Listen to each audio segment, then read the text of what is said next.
Okay. So the duration is 2.5 hours. The marker location is 100 marks. Then let's quickly go to the instructions and the information. So when it comes to life orientation, it consists of section A, B, and C. So you must always bear in mind that section A and B are always compulsory. Then when it comes to the longer type of questions, which you find in section C, which are the essay type of questions, you'd only choose 2 questions. Then you are reminded to read all the questions carefully and number the answers according to the numbering system used in the examination question paper. Then obviously you are required to write neatly and legibly.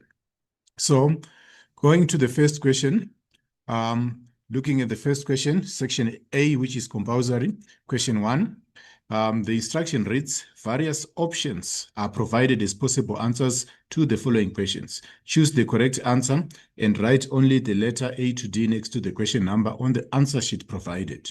So the first question reads, which of the following is an example of nepotism? So let's look at the options which have been given them. So a typical example of nepotism is when a company hires only family members regardless of their qualifications. We would have someone who is in authority hiring only their family members regardless of whether they are qualified to do that particular job or not. So the correct answer in this case will be the letter B, which I would highlight using the green color. Moving to the next question, which reads, which of the following is an example of a physical stressor? So I would want to highlight the key word here. The key word is physical. So all of them might be stressors, but the question requires us to look for the physical stressor.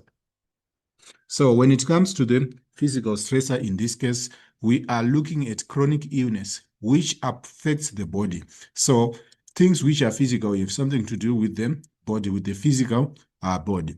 So a chronic illness is a typical example of a physical stressor. So the correct answer here would be the letter C. Then 1.1.3, which factor most improves effective communication in a relationship? So when you are in a relationship, whether it's a family relationship or it can be friendship, what factor improves communication? So the factor which improves communication, it is to listen actively and also to listen respectfully. So you must consider what the other person is saying. So you do that by listening actively, with what we call active listening. And also you must do that in a very, very respectful manner. 1.1.4, which part of the Constitution protects South Africans against unfair discrimination? So where all forms of discrimination are covered in the part of the Constitution which is known as the Bill of Rights. So the Bill of Rights, it actually protects all South Africans against unfair discrimination, whether it's based on gender grounds, whether it's based on religious grounds, or even cultural grounds. So everything is catered for by the Bill of Rights. Moving on to 1.1.5, which type of media mostly helps foster unity in a country through coverage of national sporting events? So you'd find that national sporting events are usually covered on radio and television. We usually get sports adverts, so updates on radio and also on television. So they are mostly covered on radio and TV coverage. I think you can bear in mind that most households, they have at least access to radio or television. So that is the letter A. So this brings us to the end of the multiple choice questions, whereby I'll just do a quick rundown. Number 1.1, that will be your B. Then 1.1.2, that's C. Then 1.1.3, that's also C. Then 1.1.4, that's C as well. Then 1.1.5, that is A. Moving on to the next question, 1.2. So 1.2, we need to pay attention to the instruction. We need to pay attention to the instruction. What does the question require from us? So the question reads, Give one word or term for each of the following descriptions.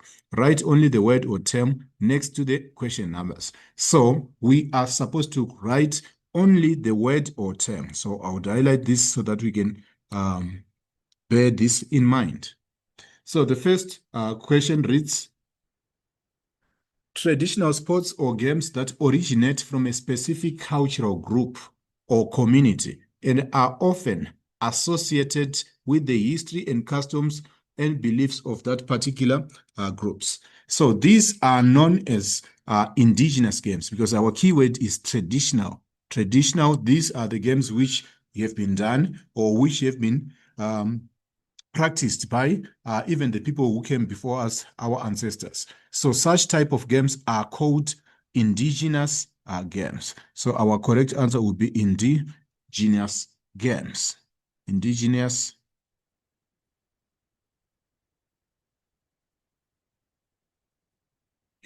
games. That is the term which we are looking for.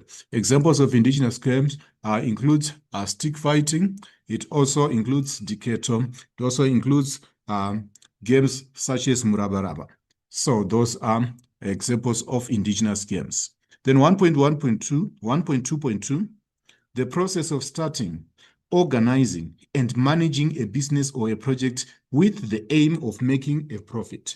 So that whole process is known as entrepreneurship. That is known as entrepreneurship. That is the whole process of organizing and managing a business. So that is entrepreneurship.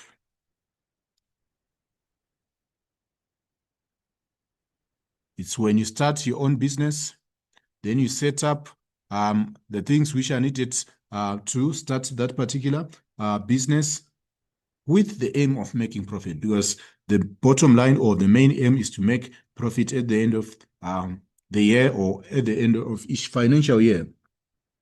Then 1.2.1 refers to the next step that a person takes after finishing their formal education.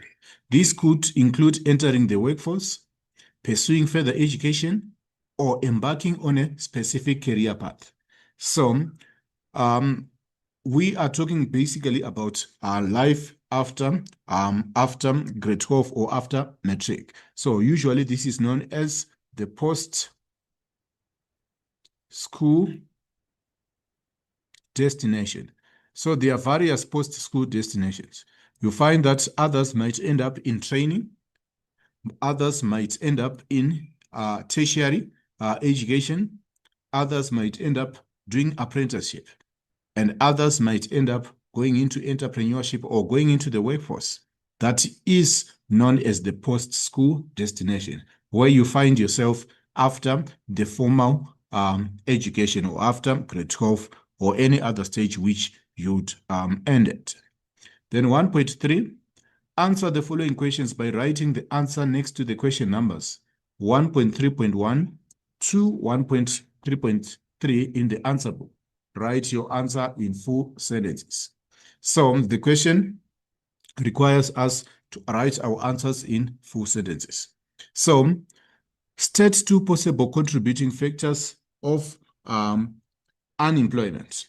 So the first factor is limited experience,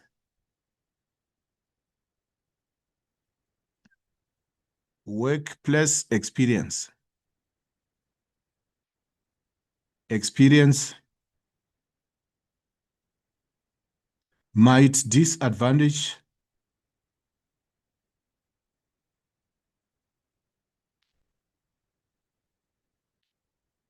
the youth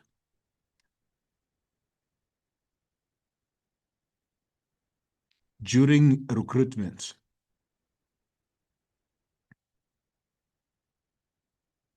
So what we are saying here is that most of the youth, they lack workplace experience. Remember, most of them, they are fresh from high school. Some of them, they're even fresh from college. So they lack that workplace experience, which might disadvantage them during the recruitment processes. So most companies, usually when they put up advertisements for jobs, they indicate that they need a certain amount of years of experience. So limited workplace experience might disadvantage the youth during recruitment processes.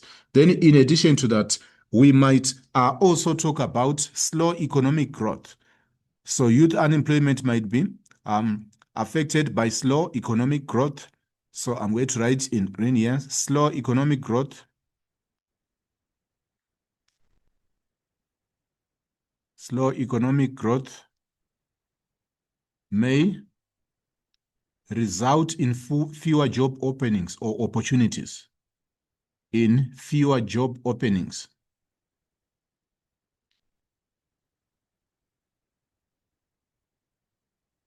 Opportunities. Simply because the economy is not growing. It is actually not developing as it should. So this might result in youth unemployment. The economy is not producing new jobs. So at the end of the day, there are no new openings for the young. Then in addition to that, you might find that there might be lack of skills as well. Lack of skills and qualifications can also be contributing factors. Then we can also have a mismatch between education and the available jobs. There might be a mismatch between education and the available jobs. You'll find that perhaps there are certain job openings which are available. So let's say that there are engineering jobs which are available. But in the labor market, you find that most of the youth are trained to pursue other careers which are not related to engineering. So that mismatch may result in a rise in youth unemployment. Then the next question requires us to explain the term interpersonal conflict.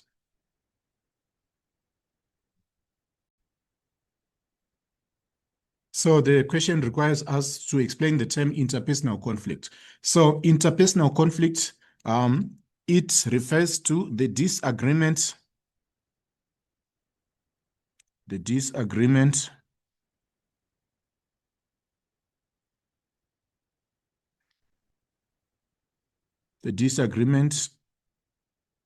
between two or more individuals.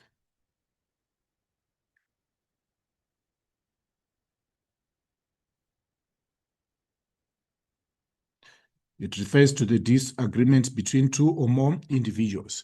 So there should be two individuals or even more individuals for us to call it interpersonal conflict. So this should not be confused with intrapersonal conflict, where it involves an individual. So for interpersonal conflict, there should be two or more individuals. So it can be you and your friend, or it can be you and your parents, or it can be a teacher and a learner, or it can be a learner versus another learner. So that is what we call interpersonal conflict. Now, moving on to the next one, 1.3.3. Explain how following a consistent exercise routine could contribute to your mental well-being. So, regular exercise, it comes with quite a number of benefits.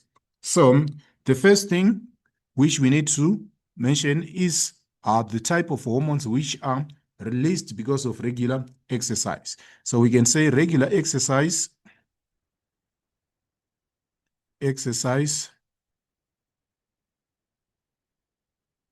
results in the production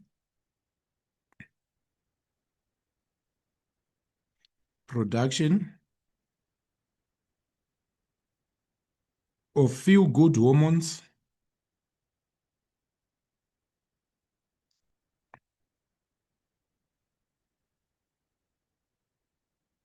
called endorphins,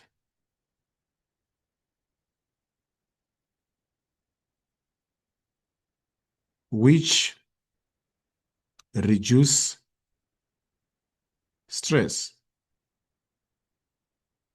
So if you are involved in quite a number of physical activities, you end up producing feel-good hormones, which are called endorphins, which reduce stress and which also maintain your emotional balance. They are also used to promote emotional balance or emotional relaxation. Then also, You can also indicate that a regular exercise, it promotes quality sleep. It actually improves the quality of sleep. Regular exercise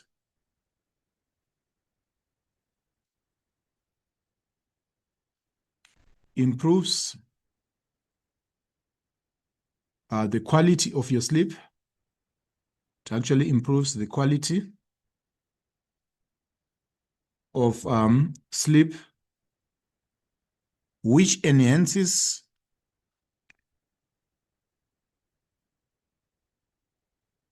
mental alertness, mental focus,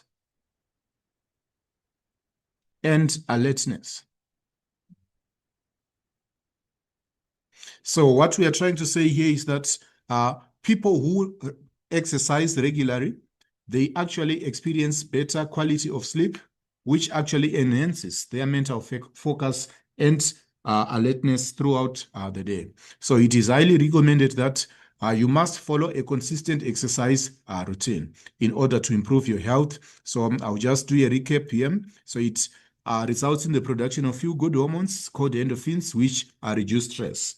Then in addition to that, it also improves the quality of sleep, which enhances mental focus and awareness. Now, on 1.4, we do have a case study which is there, which is basically about the causes of stress. So it reads, stress is actually a normal part of life. At times, it serves a useful purpose.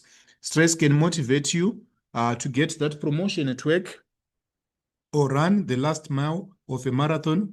But if you don't get a handle on your stress and it becomes long term, it can seriously interfere with your job, family, life, and health. More than half of Americans say that they fight with their friends and their loved ones because of stress. And more than 70% say they experience real physical and emotional symptoms from it. So it was adapted from the website listed before. Now, going straight to the question, 1.4.1. Explain how social pressures could affect a young, explain how social pressures could affect the young people's quality of life. So the first thing which we would want to discuss is mental health.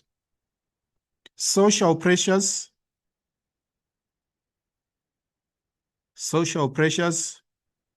that is from friends and family, friends and family may result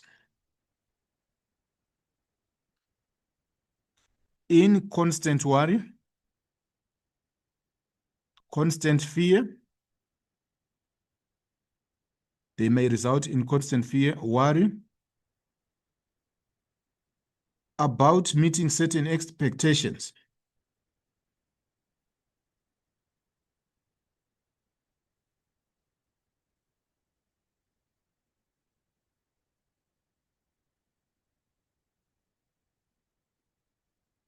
So social pressures from friends and family may result in constant fear,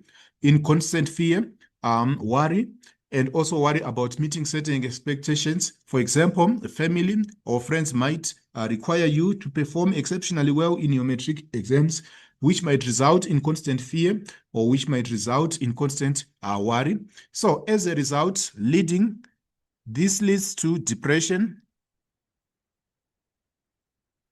to chronic stress,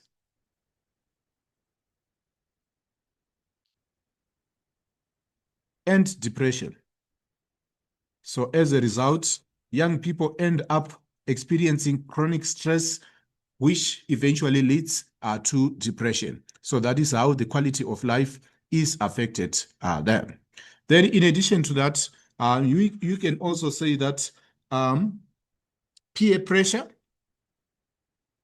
as an addition, peer pressure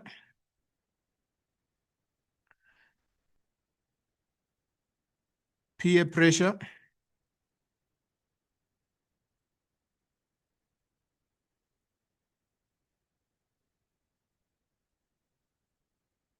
often encourages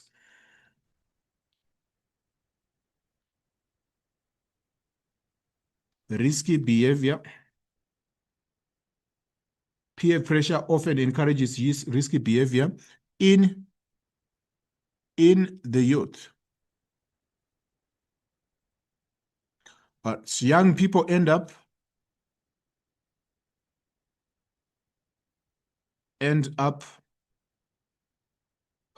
making decisions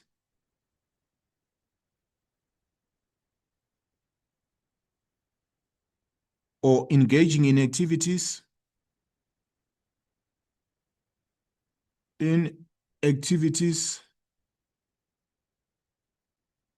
detrimental for their health, activities which are not good for their health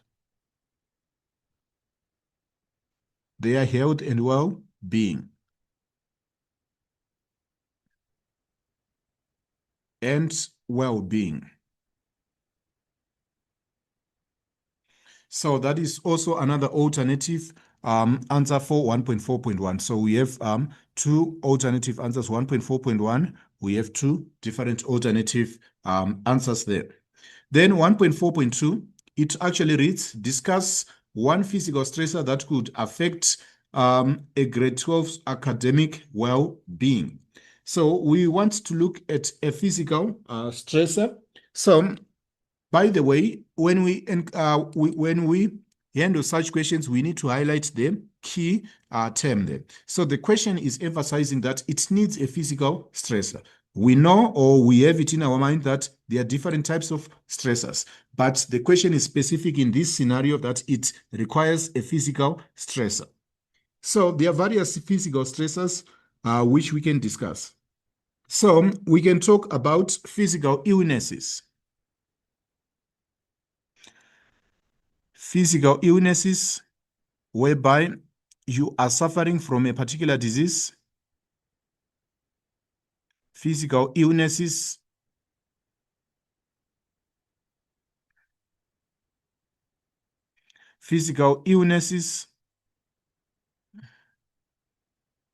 can affect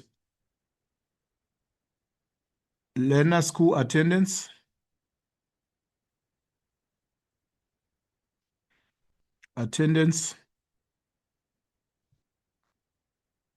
which may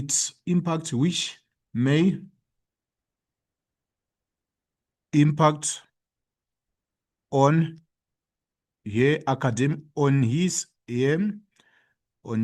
or her academic grades. So learners might miss school simply because they are not feeling well. So that is an example of a physical stressor. So this might also have an impact on their academic grades when they miss certain classes. This might actually affect their academic grades. Then also, let's talk about lack of exercise. Is also another physical stressor. Lack of exercise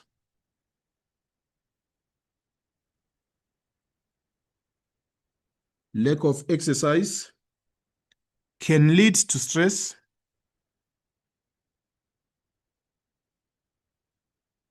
Lack of exercise can lead to stress. It can also lead to poor blood circulation.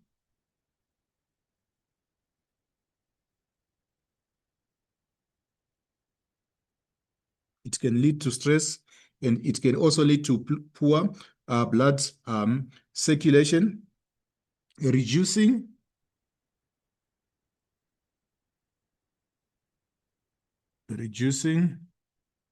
energy levels and focus,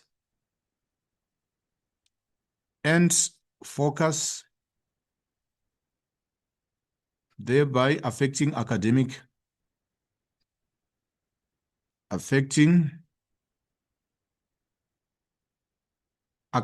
performance.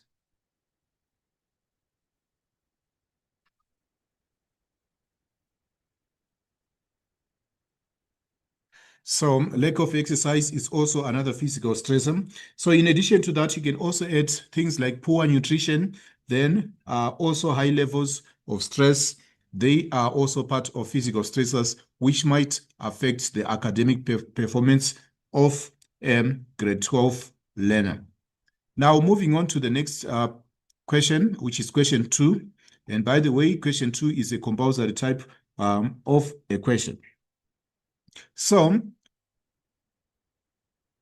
section B is compulsory. Answer all questions in this section. Write your answers in full sentences. So I need also to emphasize this instruction. Answers should be written in full sentences, in full, meaningful sentences. So we do have an extract which appears there. Study the extract below and answer the questions that follow. So the extract reads, navigating the National Senior Matric Certificate Success Strategies for Students. If you're a matric student, you know exactly how important these examinations are for your future. To help you during this chaotic period, here are some of the success strategies you can follow. These strategies will help you prepare effectively for the NSC exams and increase your chances of getting a good pass. Number 1, begin your preparation right from the start. Then don't wait until the last minute. Start laying the groundwork from the beginning of your matric year. Listen carefully to the teacher and make sure that you understand everything, especially when they say this might be important for the exam. Write down key points in a class and review them later at home. Once the exam starts crawling in, take your notes, past formal assessments and homework material and start summarizing them. This will make it easier to study and remember all the necessary information. Master time management. Time management for students is essential, and even so during examination time. 3, set up study schedule and stick to it. Glossary. Spaced repetition is a method of studying where you review information at increasing intervals over time. Instead of cramming all at once, you review what you have learned after a few hours, then a day, then a few days later on, and so on. This helps you to remember the information for a longer time. So that is 2.1. That is the extract which you are supposed to go through. So define the term study schedule. All right. So study schedule, it refers to a 2.1. A study schedule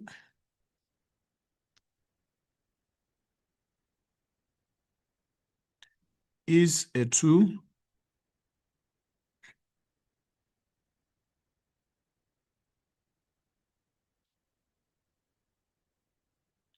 It is a tool that outlines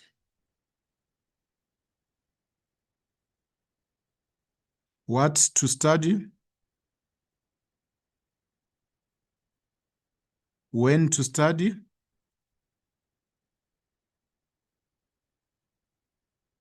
it is a tool which actually outlines what a learner has to study and when they have to study for that particular subject. And it also makes it easier, thereby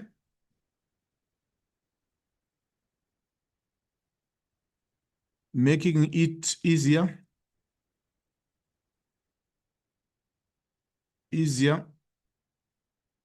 to prioritize tasks.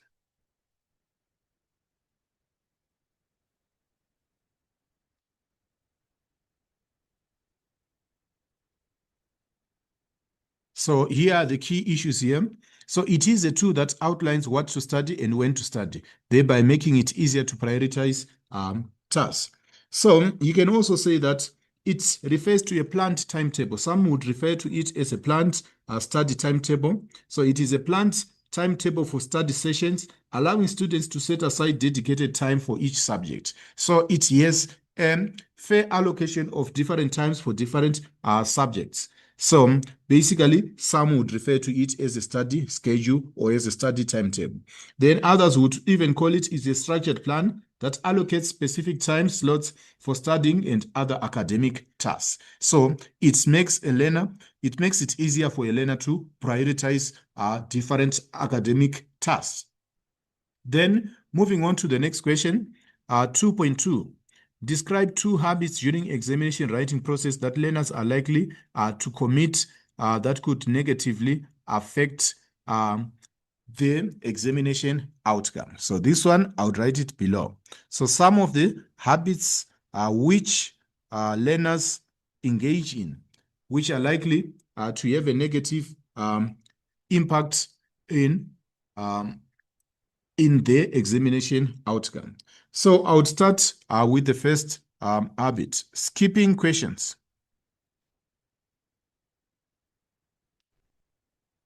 Skipping questions.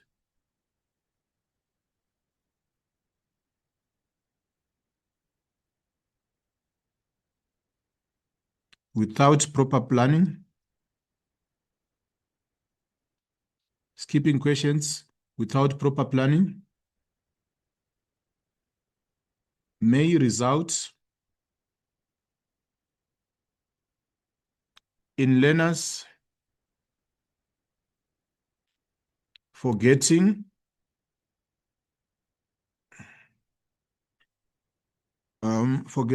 those questions. They might forget the questions which they skipped altogether, or forgetting to answer those questions.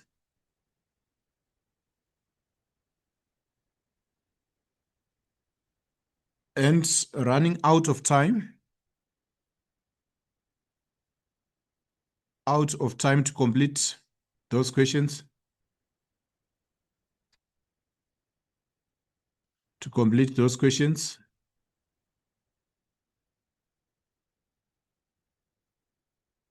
Thereby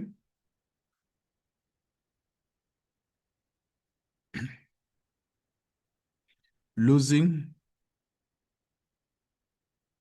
marks. So there are some learners, as they are writing an examination, they skip certain questions. Then when they get to the end of the examination, they might forget that they've skipped questions in the middle.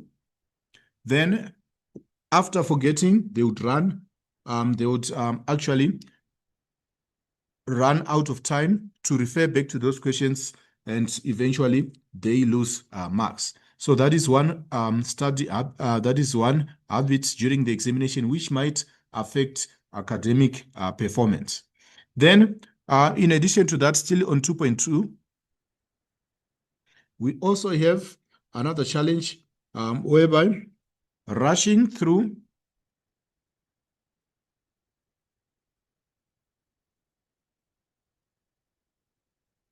questions,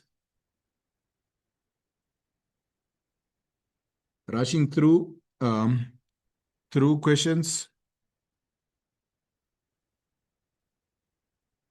without following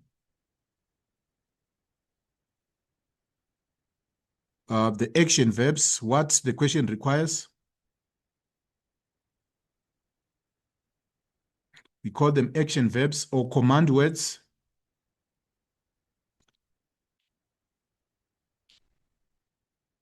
Rushing through questions without following the action verbs or command words may result in the loss of marks.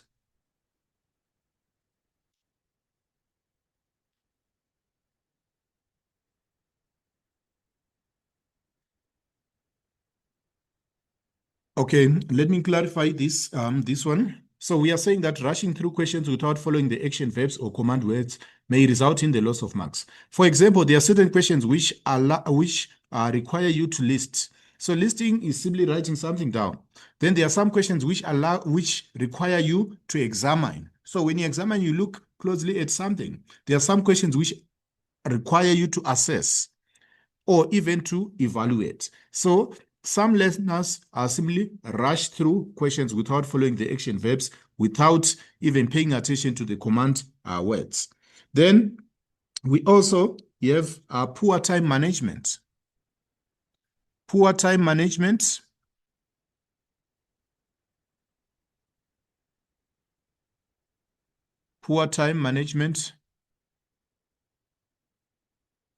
may result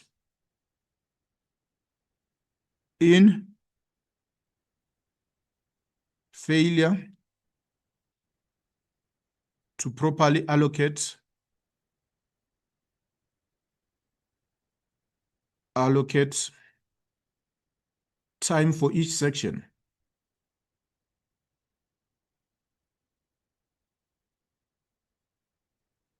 Poor time management may result in failure to properly allocate time for each section. You find that a learner might be writing in English home language examination. They spend too much time focusing on the comprehension, yet there are 4 other questions which needs to be answered. So there must be proper time management so that you properly allocate time for each section so that you can complete all the sections which you are required to complete. So these are the responses for 2.2. Then so we have 2 different options there for 2.2. Now we need also to handle 2.3. Explain one social factor that could distract a grade 12 learner consistently adhering to their study schedule. So social factors, there are various social factors which I would outline on the whiteboard. So 2.3, it will be put on the whiteboard.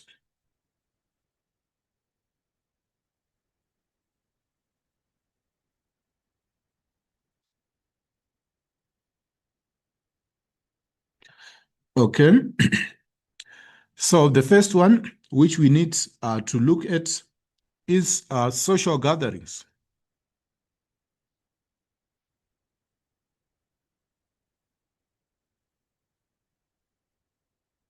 And social events. Social gatherings and social events may disrupt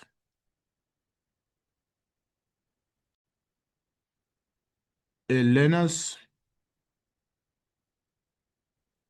study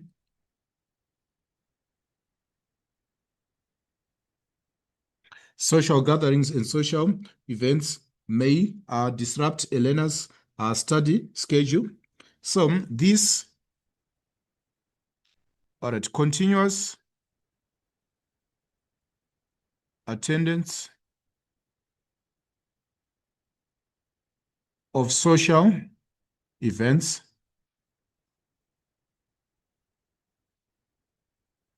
may result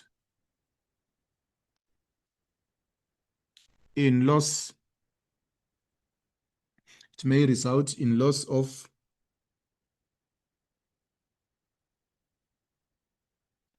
of study time, whereby someone continuously attends social gathering. So it can be result in the loss of study time, and it can also disrupt the rhythm. It can disrupt the study rhythm.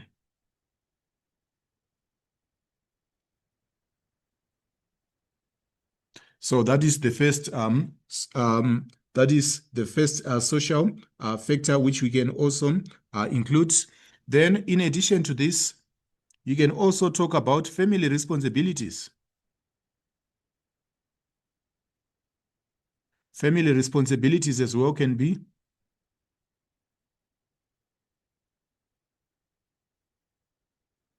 learners may be asked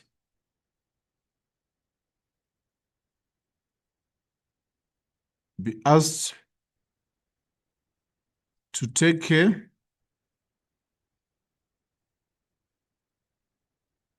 of family members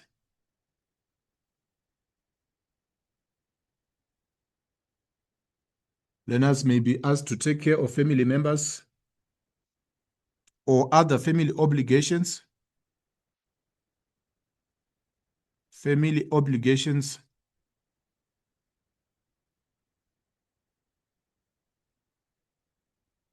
resulting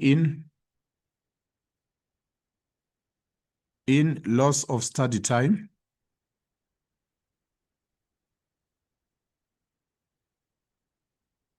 and eventually poor grades. Poor academic performance.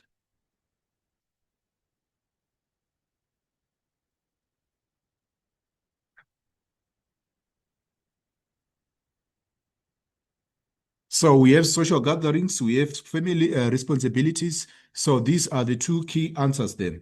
Then just to mention some in passing, you can also include things like romantic relationships. These ones, I'm not going to discuss them in full, simply because we have already provided sufficient responses, but we just mentioned them in passing. Then in addition to that, we also have extracurricular activities. Extracurricular activities as well. They can also disrupt study schedules, extracurricular activities. Then lastly, for that particular question, we also have peer pressure, pressure from friends and associates. So all these are possible answers for question 2.3, which requires social factors that could distract a grade 12 learner from consistently adhering to their study schedule. Now, let's move back to the question paper itself and extract question 2.4. So question 2.4 requires us to discuss two benefits of space repetition as a study strategy. So what is needed here are two benefits. These are advantages of space repetition. So two benefits of space repetition as a study technique. That is what we need to discuss. So moving on to 2.4, which I will display on the whiteboard. 2.4, benefits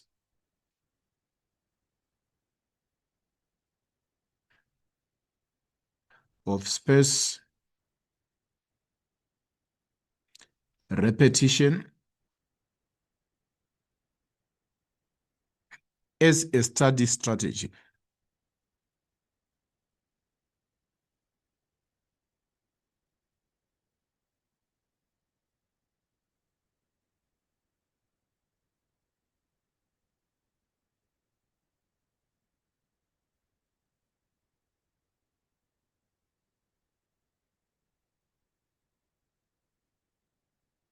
Okay, so the first benefit which we are going to discuss that spaced repetition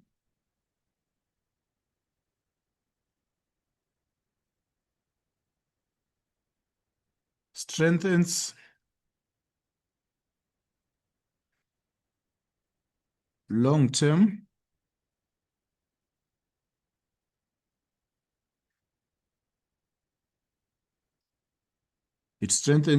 long-term memory because information is recalled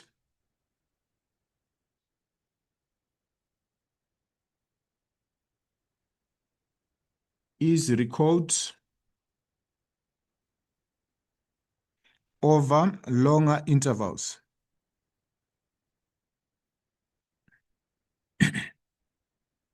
What we are saying is that your memory becomes much more enhanced simply because information is recalled over long intervals. It's different from trying to cram at the last minute. So it helps embed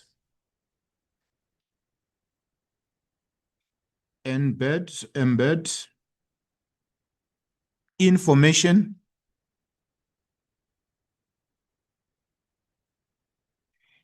deeply into the brain.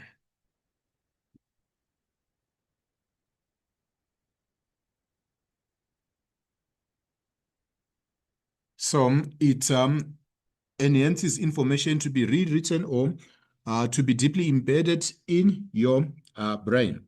Then in addition to that, you can also say that it supports spaced repetition.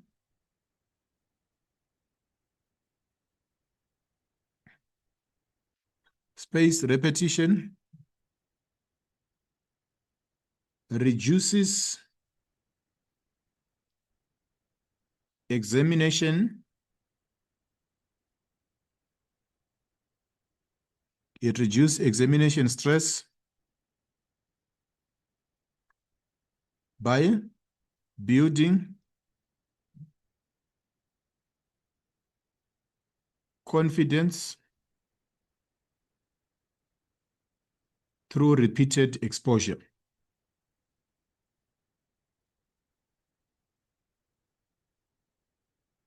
Simply because you are continuously exposed to the information, so that eliminates examination stress. So spaced repetition reduces examination stress by building confidence through repeated exposure to content and concepts.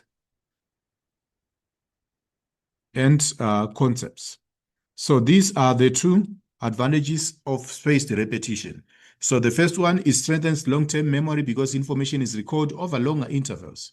Then secondly, spaced repetition reduces examination stress by building confidence through repeated exposure to content and concepts. So when you are repeatedly exposed to concepts and content, you won't panic when you get into the examination, simply because you are constantly used to that kind of information. So that is 2.4. 2.5, how reviewing your responses after completing an exam could increase a learner's academic performance. So at times, when you are done with the examination, you need to review your responses.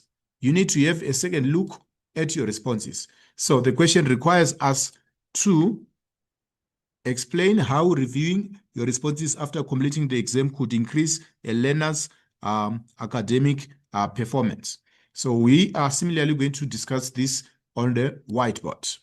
So 2.5. We are going to talk about how reviewing your responses after completing the exam could increase a learner's academic performance. How reviewing your responses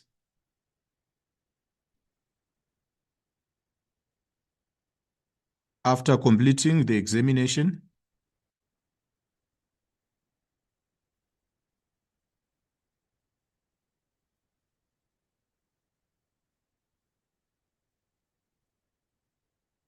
could increase academic performance.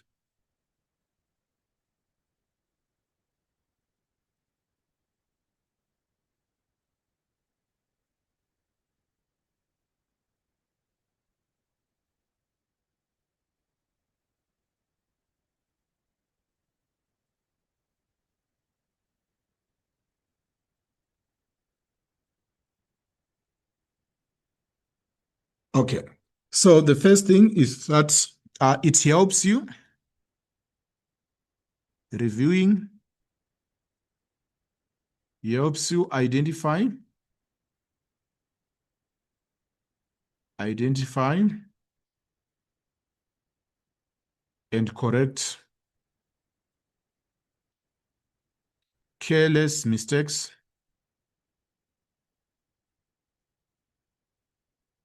So reviewing makes you identify and correct careless mistakes. Then it also encourages you to check. Reviewing encourages you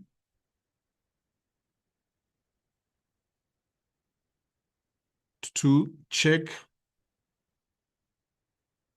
for clarity and omissions, whether your answers are clear and omissions. You might notice that along the way, you might have omitted another answer. So reviewing may encourage you to check for clarity and also for omissions. Then it also encourages higher quality. It encourages candidates to pay attention to detail.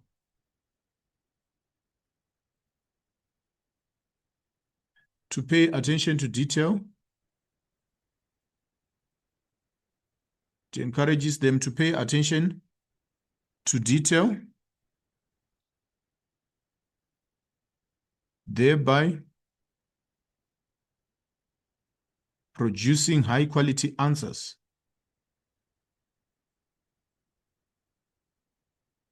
quality answers, which leads to more marks.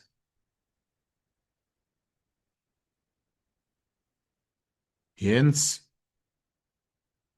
higher grades, higher marks.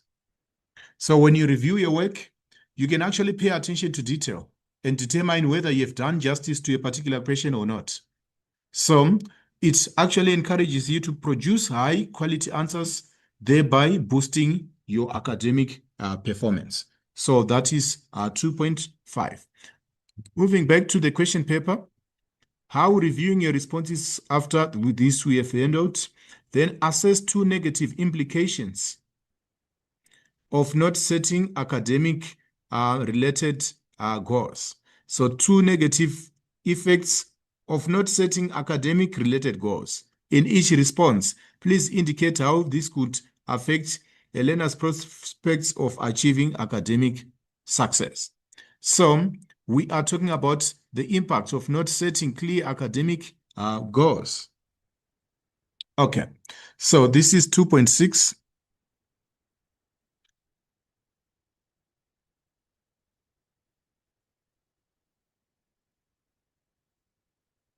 Okay, failure to set academic goals.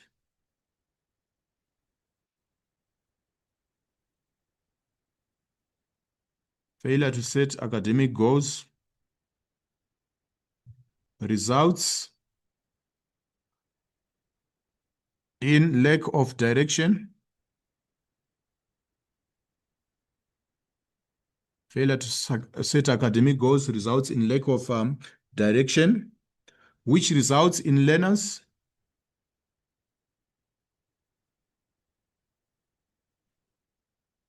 in which results in learners having confusion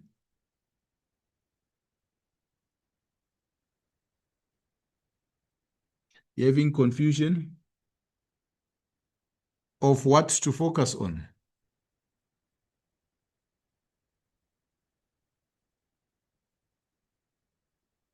During study time. So learners are all over, they don't really know what to focus on. So this is as a direct result of failure to set academic goals. So this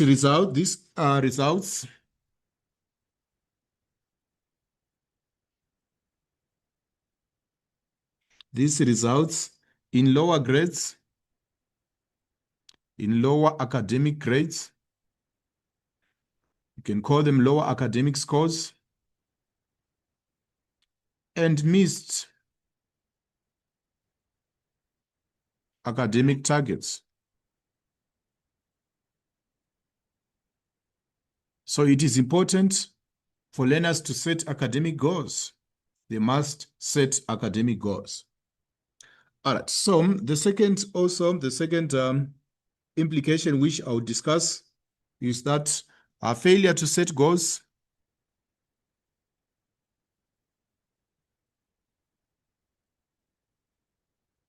failure to set academic goals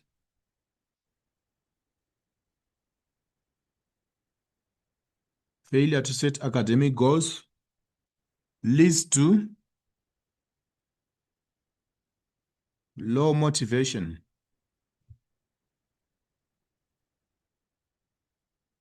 which reduces the zeal to learn. It results in low motivation, which results the zeal to learn, which also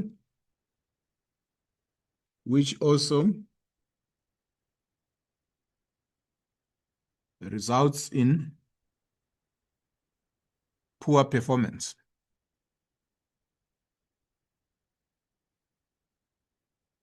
Then the third factor, failure to set academic goals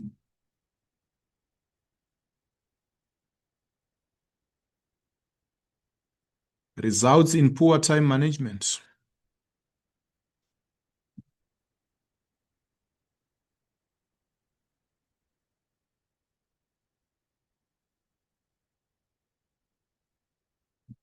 It often results in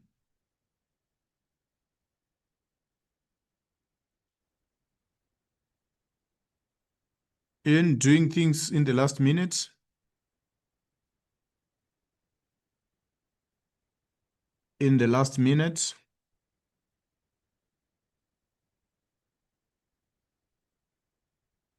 and committing several mistakes,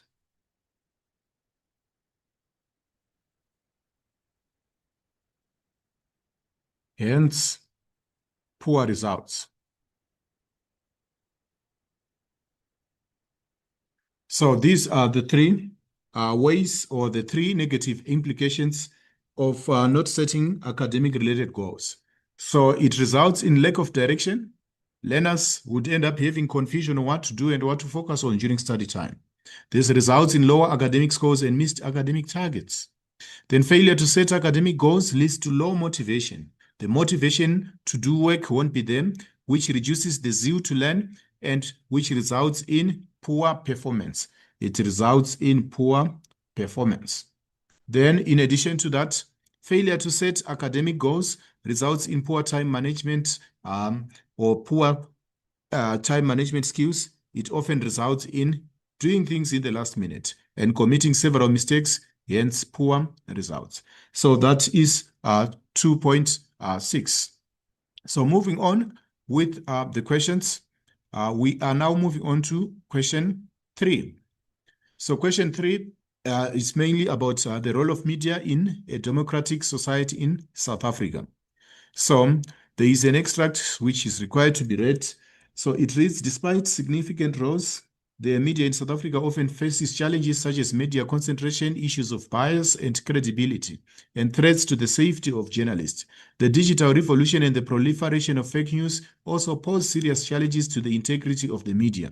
To bolster the role of the media in promoting democracy, it is important to safeguard media freedom and to improve media literacy and promote diversity in media ownership and content. Media must continue to evolve in the face of technological developments, maintaining its commitment to uphold democratic values and adopt strategies to counter disinformation. Glossary, cyber savvy refers to the ability to understand and navigate and use technology, especially the internet, in a safe and responsible and effective way. So the first question requires a definition of the term social media footprint. So basically, it is the record of all interactions a user has on social media. This is a record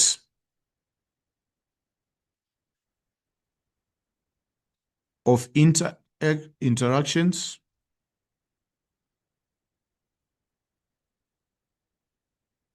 a person has on social media. So it is a record of interaction which a person has on social media. So it can reflect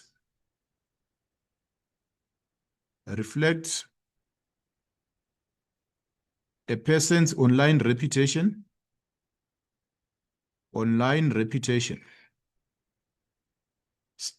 It can reflect a person's online reputation. It can reflect a person's online reputation through likes, comments, and shares. So social media footprint refers to a record of interactions a person has on social media. It can actually reflect a person's online reputation through likes, what you like, the liking of posts, the likes of also the commenting, shares, and other things. So when you are on social media platforms, you are not as invisible as you might think, or you are not as anonymous as you might think. So there is what we call a social media footprint, which is basically a record of interactions a person has on social media, which reflects your online reputation, through your likes, comments, shares, and other things. Then 3.2, it requires us to describe two ways in which social media can be abused or misused. So social media can be abused. Social media can be abused through the following ways. Media can be abused through cyberbullying.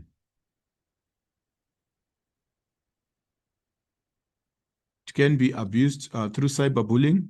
So that is number one, through cyberbullying, where people post hate. It can be where it is used to harass,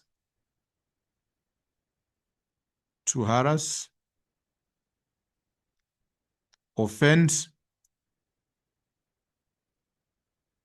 and harm. So that is the first way in which social media can actually be abused. So the second, they need another way. The second way in which social media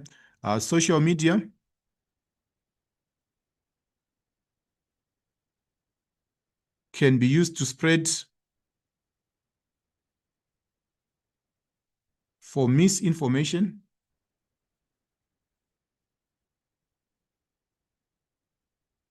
It can be used for misinformation, sharing fake news, fake news,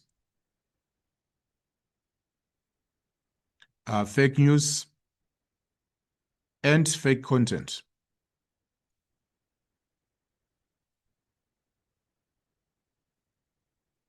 So these are the two ways in which social media can be abused or can be misused or abused. Then other methods can also include invasion of privacy, whereby people access people's information without their prior permission. Then we also have posting of offensive content, then online scams. Then we also have impersonation and other wrong things. So those are the several ways in which social media can be abused. Now, moving on to 3.3. Explain why being cyber savvy could help a social media to protect themselves against potential cyber attacks. So explain why being cyber savvy could help a social media user protect themselves against cyber attacks. So for this one, we are going to refer back to the whiteboard. That's where we are going to discuss this particular issue. So explain how being cyber safe can help a social media user protect themselves against potential cyber attacks. So that is 3.3. 3.3. All right. So we can say that a cyber savvy user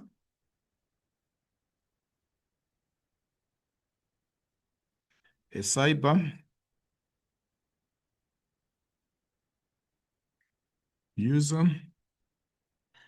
savvy user understands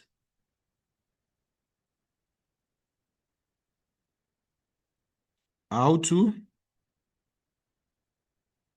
set up a cyber user understands how to set up strong privacy settings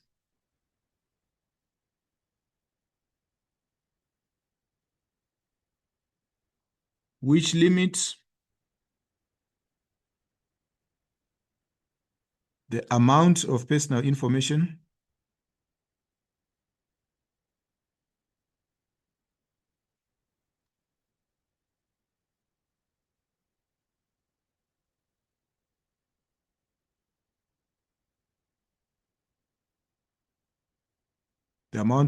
information available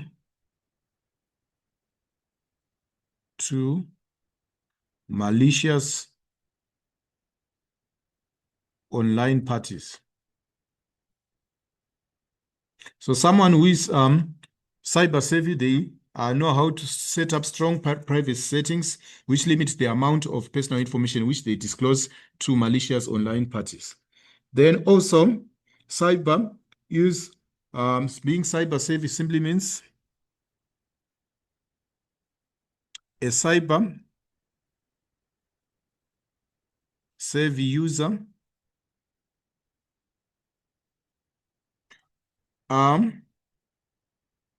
all right, a cyber savvy user is aware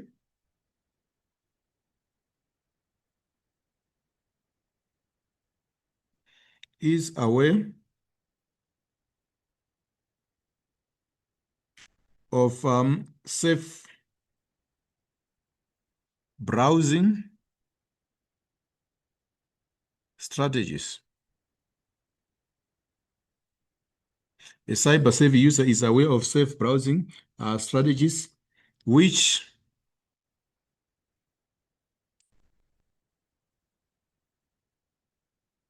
ensures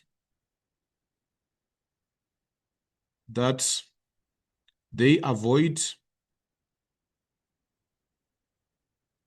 clicking harmful links,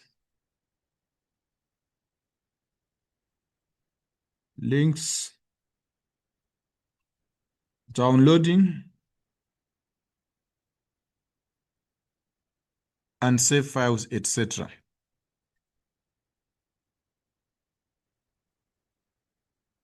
etc.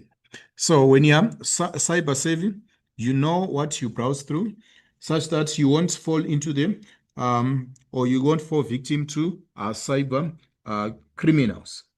Then people who are cyber savvy are also aware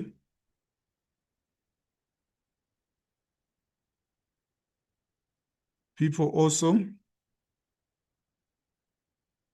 use strong passwords. They use strong passwords which cannot be breached. They use strong passwords which prevent hacking from cyber criminals.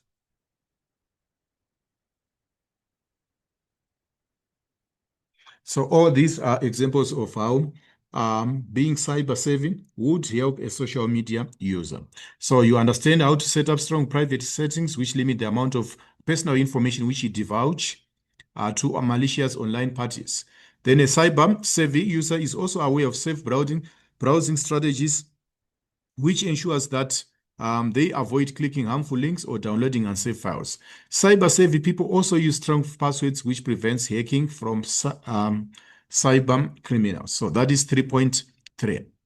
Moving on to 3.4, two possible negative consequences experienced by a cyber victim. So when people, so the consequences they are referring to the effects.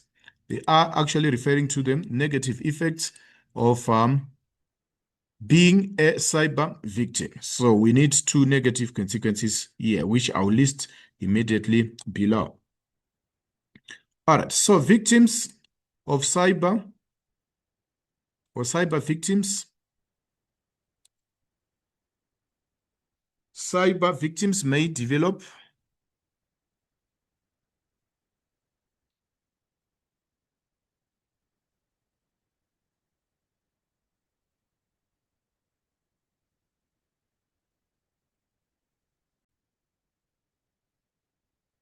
all right. Cyber victims may actually experience a sense of isolation,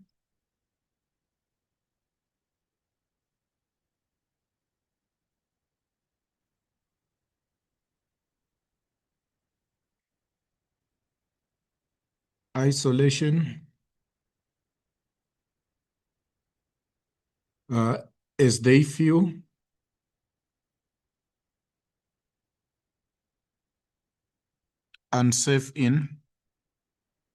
unsafe online. Then secondly, we can also say that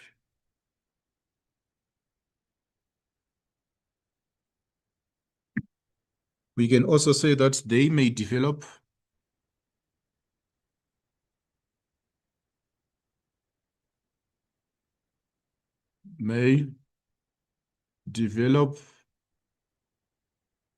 a lack of trust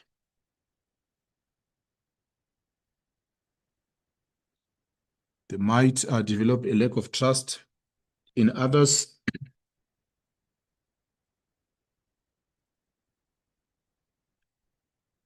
resulting in failure to form relationships, to initiate and sustain relationships.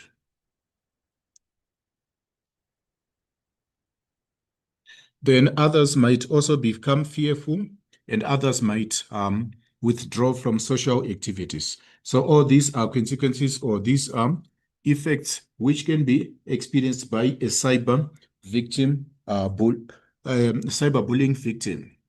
Then 3.5, analyze two ways in how could being addicted to social media can affect grade 12 learners' performance. So for this one, we would write it below 3.5.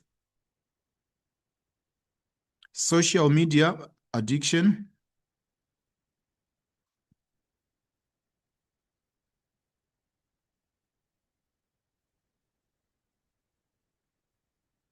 reduces available time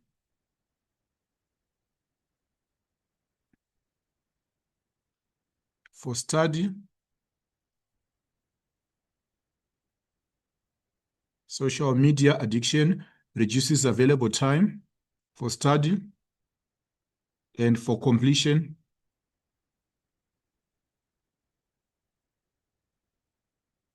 of tasks which might affect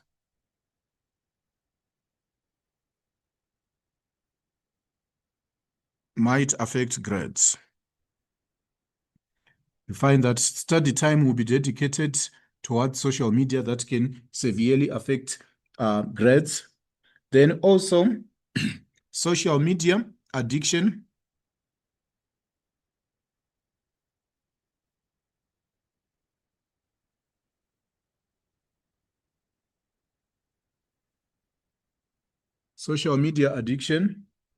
leads to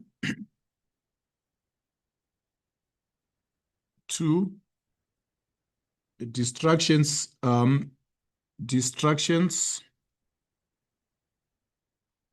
during study,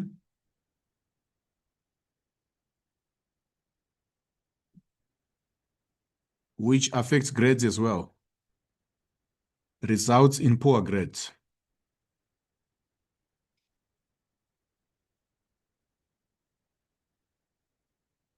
Social media addiction also results in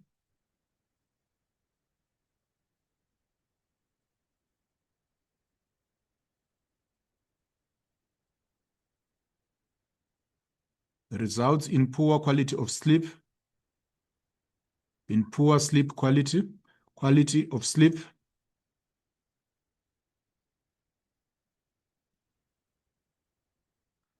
which affects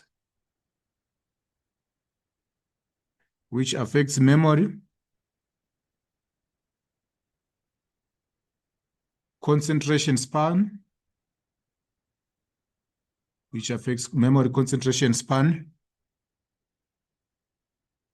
and performance, and eventually performance.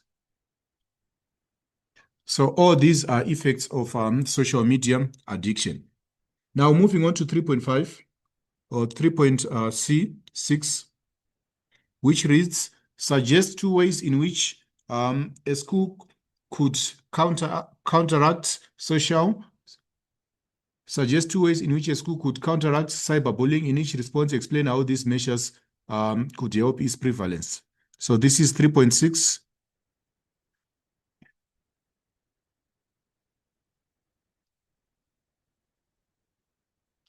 A school can run workshops, training or workshops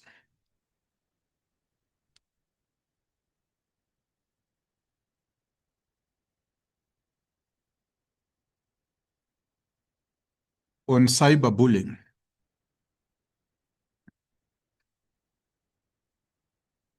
A school can run a training or workshops on cyberbullying. This helps in cyberbullying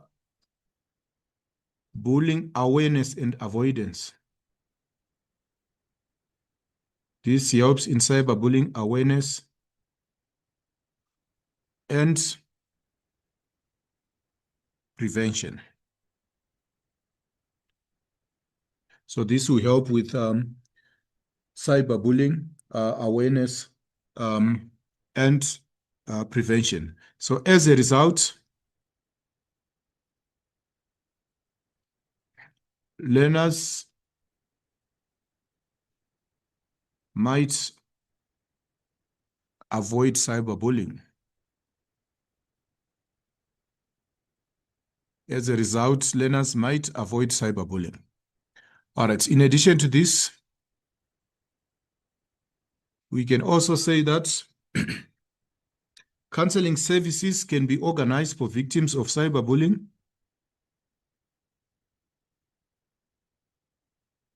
Counseling services or programs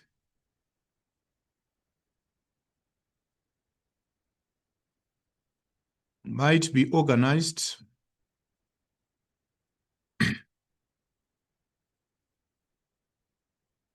for victims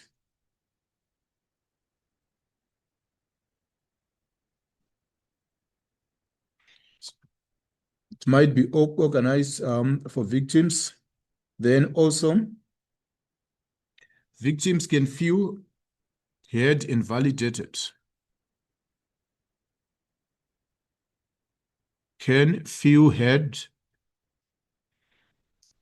can feel validated. So there should be social support services for victims of cyber bullying.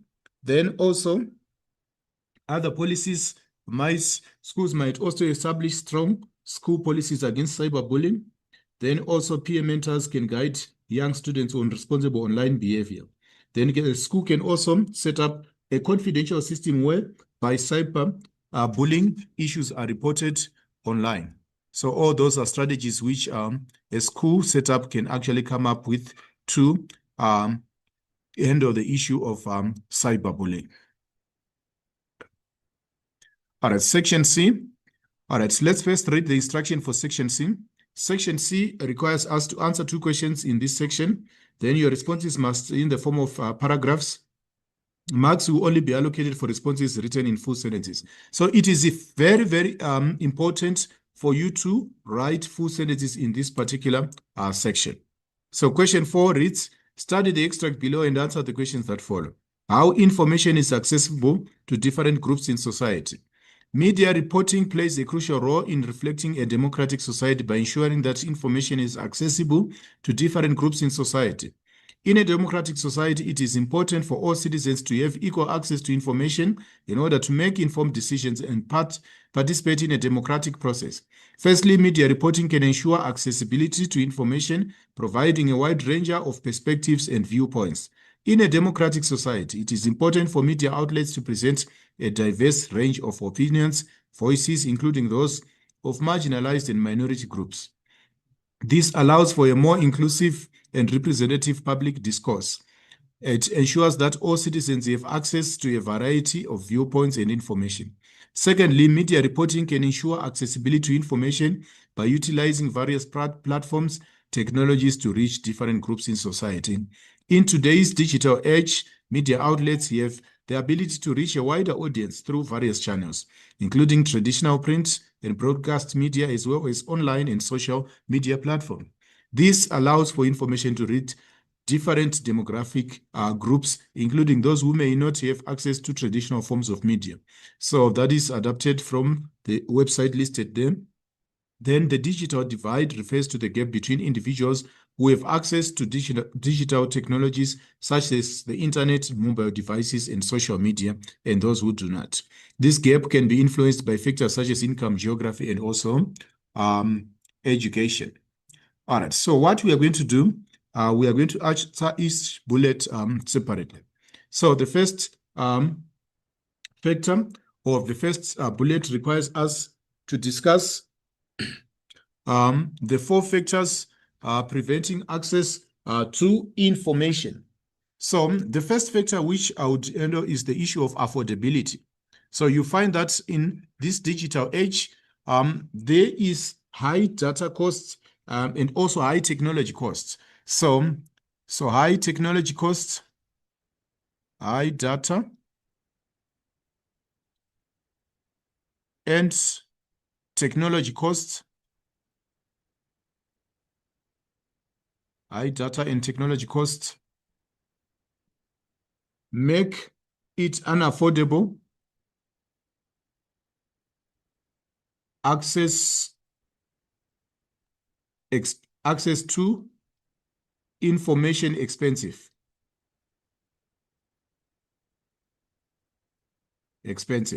So that is the first factor.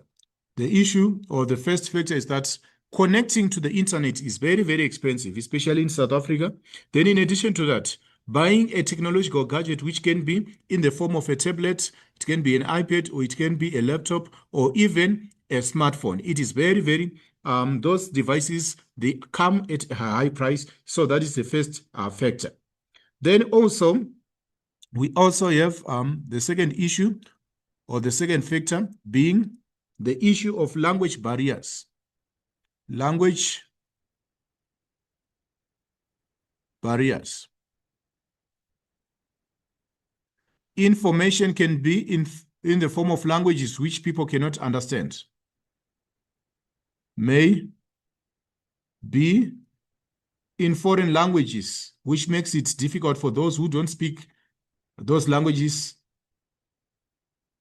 So that is the second factor. Information can be in the form of foreign languages. For example, most of the news which you come across, it is actually presented in English language. So you find that there are some communities whereby there will be a language barrier, whereby those people, they cannot effectively communicate using English language.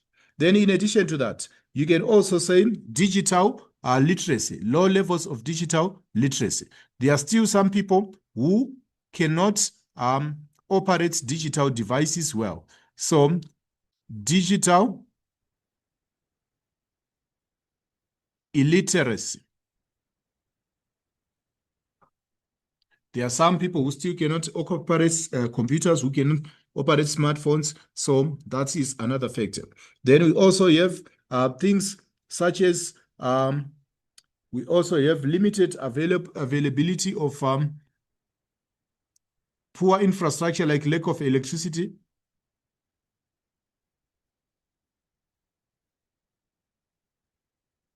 Infrastructure. For example, most sources of information, they need connectivity to network or even to electricity. So that might affect how people access that particular information. So those are the factors. So the first one is high data and technology costs. Then also we have language barriers, whereby information is available in foreign languages which people cannot understand. Then we also have digital literacy, lack of digital literacy, and poor infrastructure. Now going to the second bullet, which requires us to briefly critically discuss 2 ways of how the digital divide may affect people's life. All right, the digital divide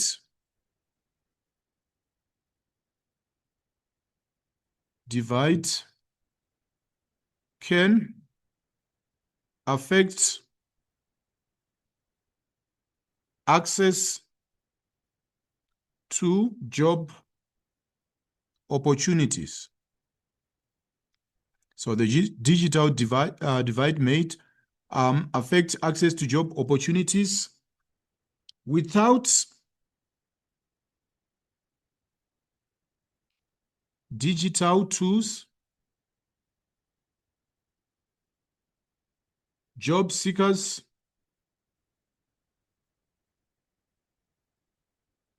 might find it difficult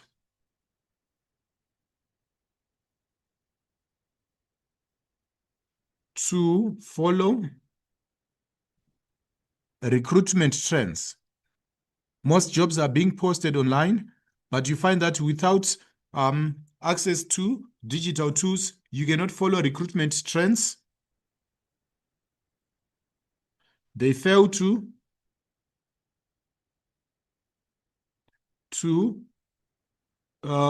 get information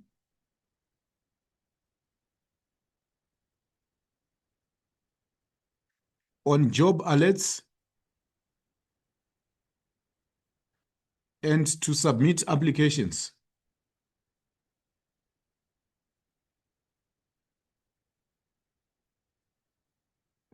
Applications, thereby undermining their chances of getting employed.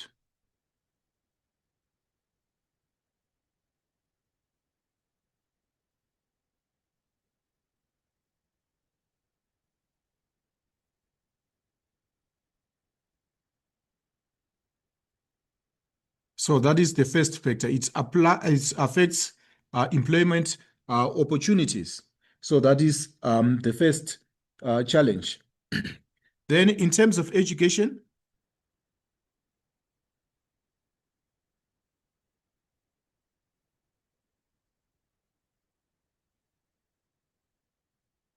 the digital divide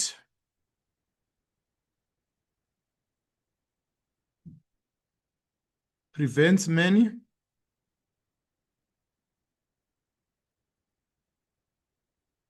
students from accessing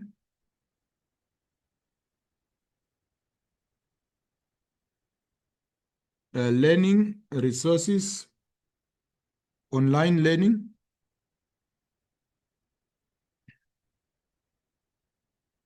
platforms. As a result, they fall behind on their studies.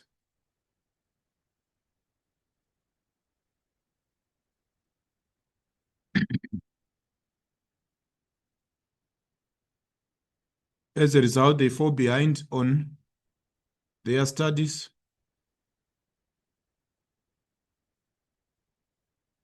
And perform poorly because they don't have access to online resources.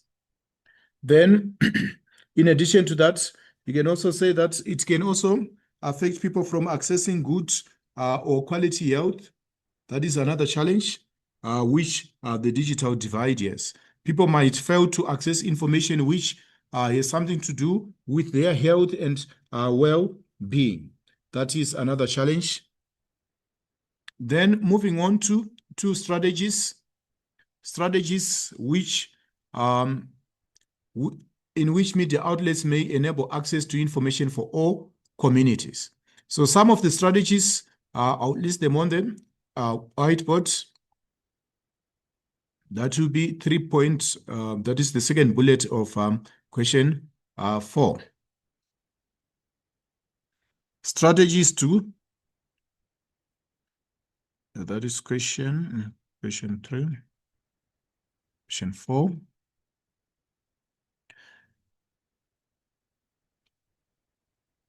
Question 4, strategies to enable access to information.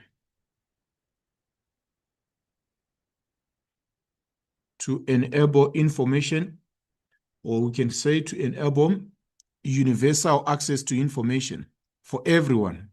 Access to information.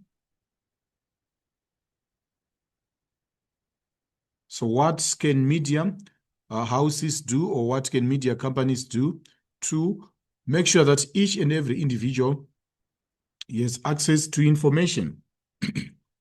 All right, so media houses can translate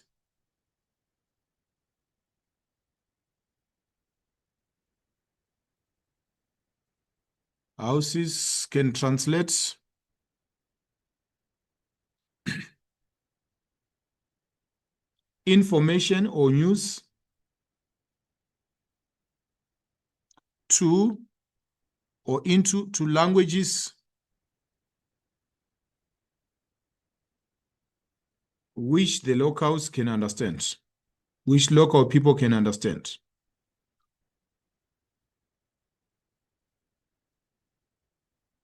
So the first thing is to translate information into languages which local people can understand. That will be the first step. So news and information needs to be translated. So people are more likely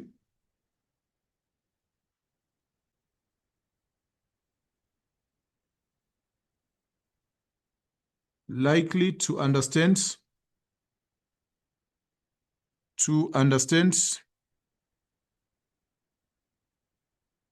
news in their languages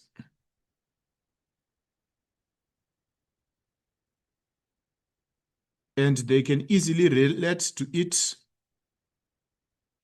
and they can relate and engage in the issues being reported. So they can actually participate and engage in the issues which are being engaged. So this results in more informed. This results in more informed. This results in more informed and knowledgeable communities.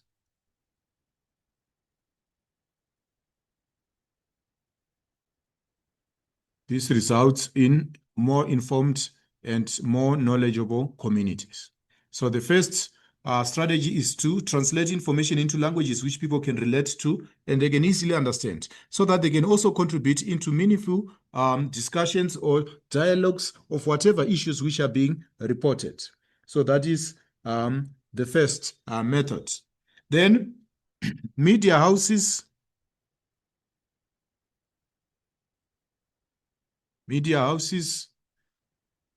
can establish free-to-air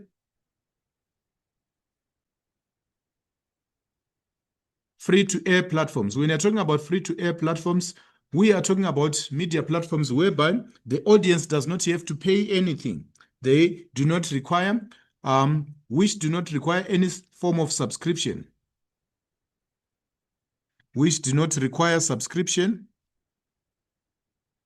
E2, free-to-air platforms do not require any subscription.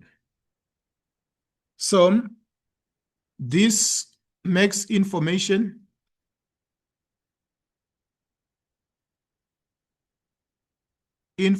available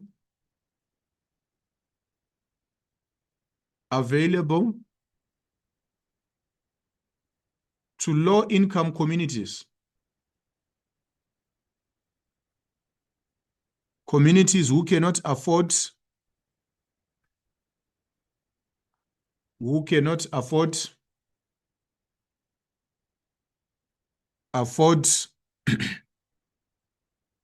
digital paid for platforms. So for those who cannot afford high data costs, there can be introduction of free-to-air platforms which can be accessed by anyone. So free-to-air. So the free-to-air is platforms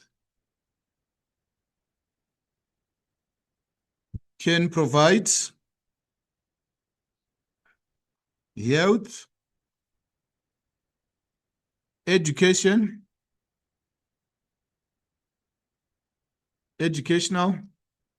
and social information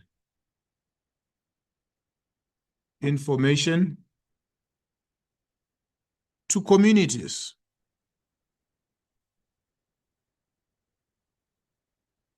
who cannot afford commercial subscriptions.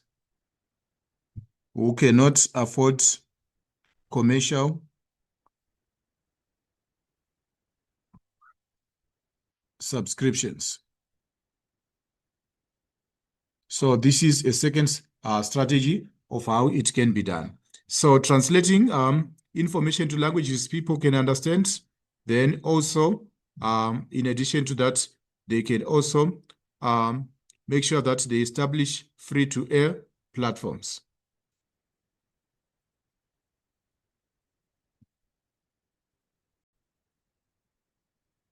Okay, now question 5.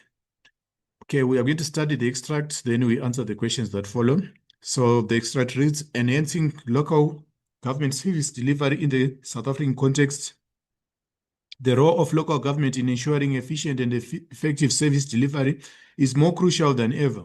They provide community services ranging from essential services such as water, electricity, housing, and much-needed infrastructure development through social welfare programs. One of the spin-offs of local government service delivery is to close the gap between the poor and the rich by ensuring that all households enjoy a decent quality of life. This requires effective policy planning, strategic planning, then also the allocation of resources, program implementation, and project execution to ensure effective service delivery, integrating responsiveness, accountability, collaboration, community engagement, and innovation within the framework of local governments. So the question reads, briefly state 4 possible practices within local government structures that may negatively affect service delivery to communities. So we are looking within the framework of local government. What might affect them the effective service delivery? So the first thing which I would want to talk about is poor communication. So most local government officials, they have poor communication strategies. So poor communication. So poor communication.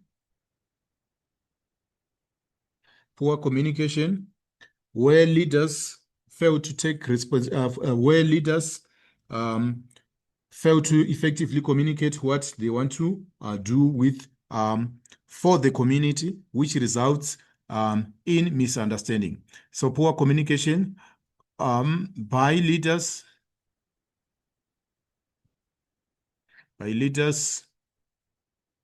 so communities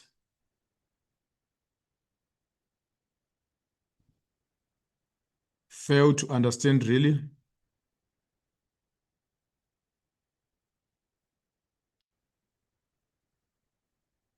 They fail to understand the needs. The communities fail to understand. Communities fail to understand what leaders need to achieve, intend to achieve. So if there is no open communication, it can result in failure too. So there's poor communication by leaders, and communities fail to understand what leaders intend to achieve, and also vice versa. Also, the community members do not, the leaders do not really know what the communities need. So that is point number 1. So the next thing is that lack of accountability. There is an issue of a problem of lack of accountability. Lack of accountability, which lack of accountability, where leaders fail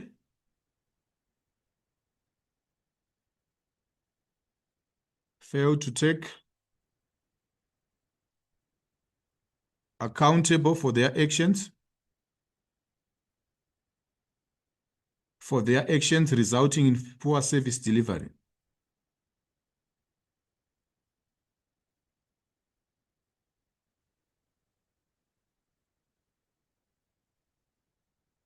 In poor service delivery. So lack of accountability is also another factor. Then in addition to lack of accountability, there's lack of transparency, whereby leaders simply spend money without giving clear records of how that money has been spent. Lack of transparency, preventing communities from knowing how much, preventing communities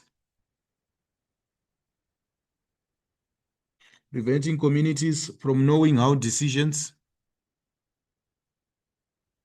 from knowing how decisions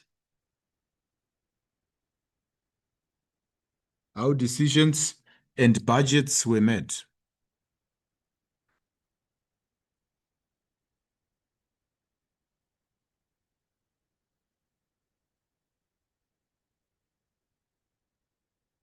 Lack of transparency, preventing communities from knowing how decisions and budgets were received. Then we also have things like ineffective planning.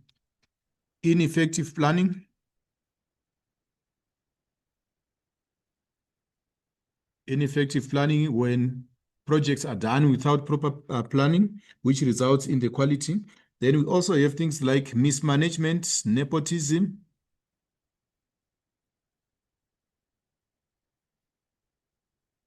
etc. etc. So all those are possible practices within local government which might affect service delivery. So explain two examples of poor communication by local government representatives which may lead to conflicts when dealing with communities over lack of services. So we are going to discuss them. Poor communication by local government. So the first thing, local government officials might ignore governments might ignore or may ignore, local government may ignore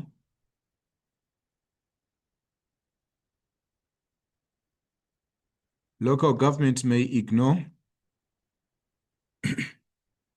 local government may ignore community complaints, concerns and complaints.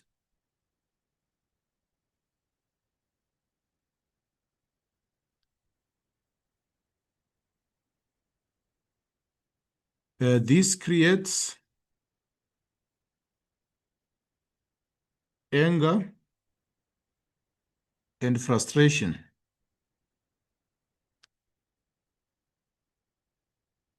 This creates anger and frustrations because people feel their voices are not being heard.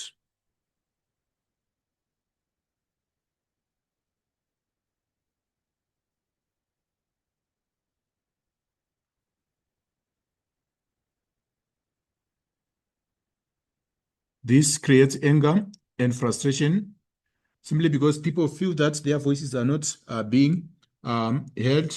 It also leads to a breakdown in trust.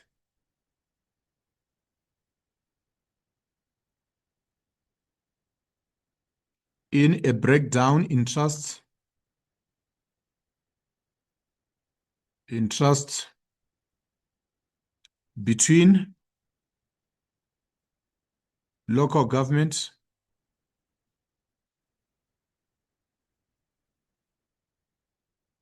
and communities.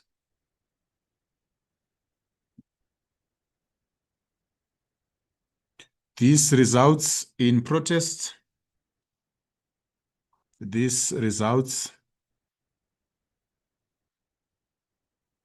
in violent protests.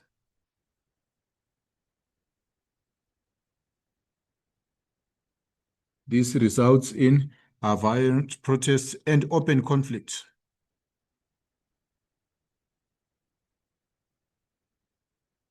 So this would result in violent protest and open conflict. So in addition to that as well, we also need to write to discuss the second point, which I'll write on this whiteboard, which I've just opened here. So another issue is that the usage of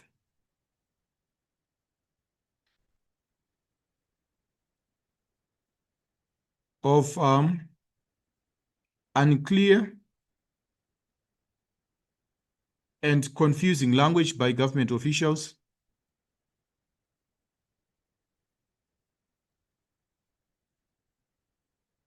The usage of confusing language by government officials, it can result in miscommunication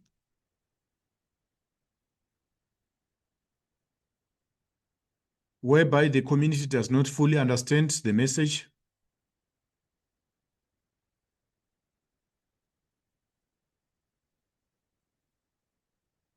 Does not understand the message.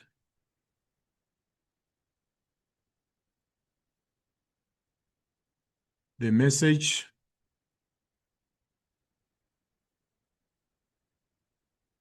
as a result,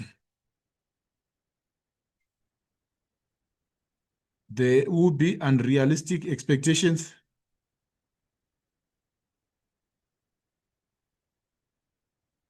Unrealistic expectations. Expectations. Which will not be met. Which will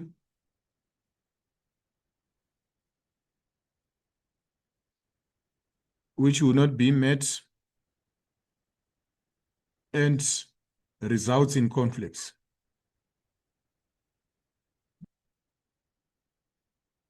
So what we are saying is that government officials may use language which the local communities are not familiar with. So they can use unclear, confusing language. Most politicians have a tendency of doing that. So this might result in miscommunication. And the community would end up having unrealistic expectations. And when those expectations are not met, it may result in open conflict as well. Then also, we also have other points which we'll discuss in passing, not involving the community in decisions, whereby government takes unilateral decisions without consulting community members. Then failure to provide updates on the progress of certain projects. Then also speaking in a disrespectful or defensive state. All these are methods of communication. All these are instances where communication might go wrong, or examples of poor communication between government officials and community residents or community leaders. So the next part of the question requires us to look at two effects of vandalism on community infrastructure, which may impact on safe and healthy living in communities. So we are talking about the harmful effects of vandalism. All right. So there are various ways in which vandalism might affect the community's health. So we'll start with damage. When damage is inflicted on, when damage is inflicted on, when damage is inflicted on public sanitation facilities,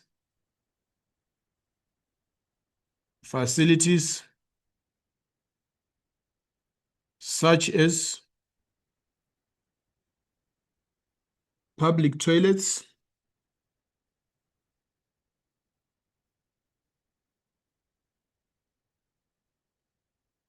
this may result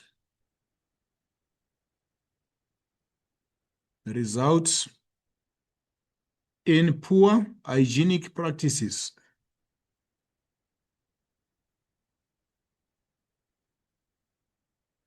This may result in poor hygienic practices, which exposes children and the elderly to communicable diseases.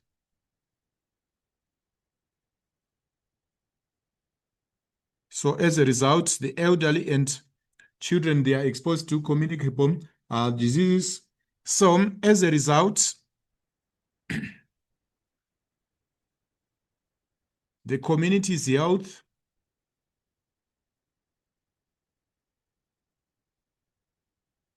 is compromised,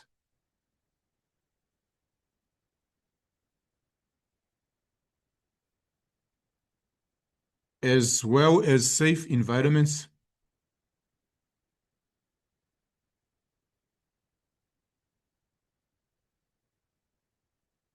So that's one way whereby people damage public sanitation facilities such as public toilets. So that can actually result in the spread of communicable diseases, waterborne diseases, diseases such as cholera and other forms of diseases.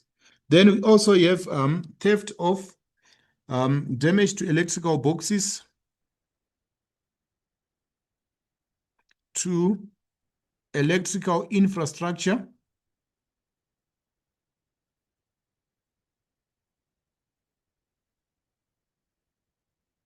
damage to electrical infrastructure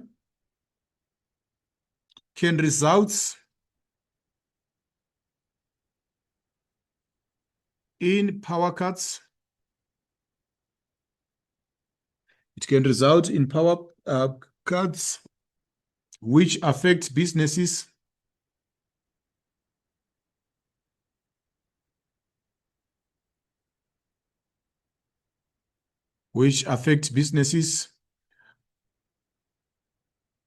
Yes, then in addition to that, you can also say that food can become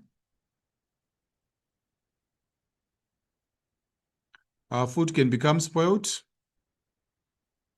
thereby endangering people's lives.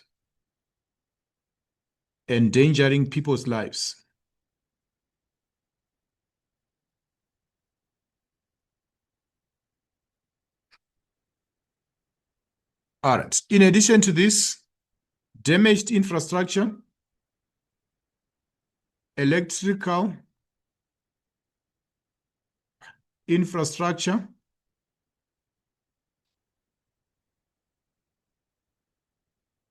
poses a risk, a health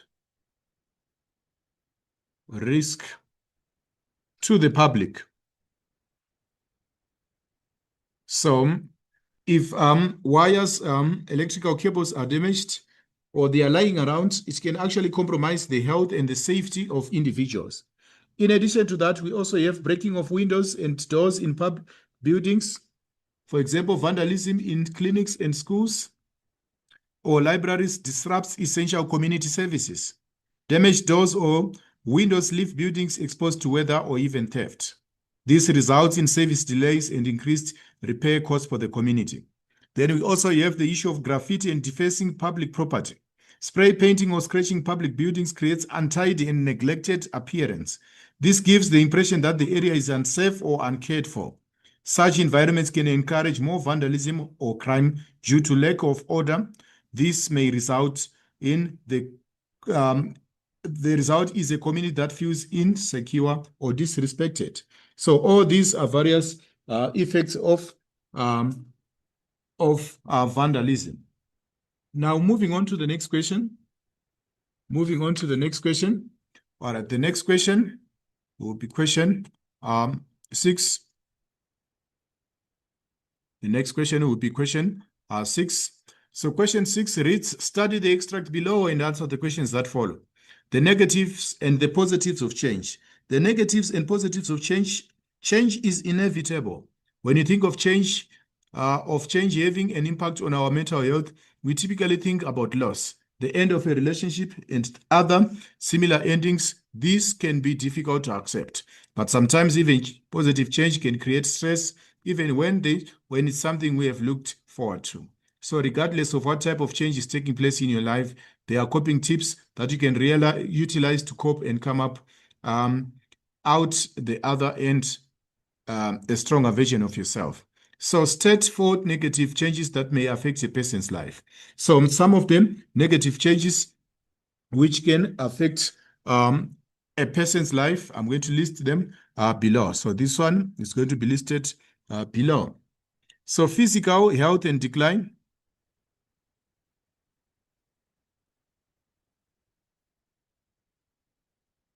Physical health and decline affects daily functioning. Daily functioning of the body. So physical decline affects daily functioning. So that is one issue. Then emotional distress.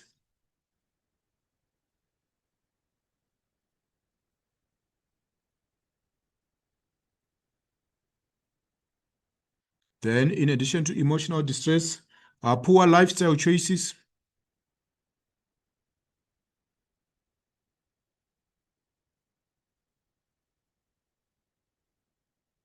Such as irregular sleep,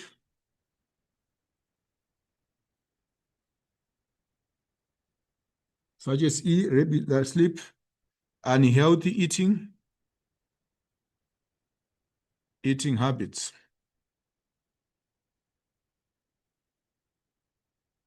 Then we also have relationship breakdowns.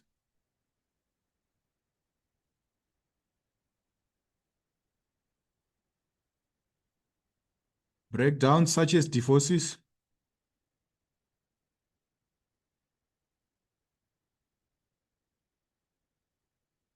Relationship breakdowns such as divorces. Then we also have things such as addictions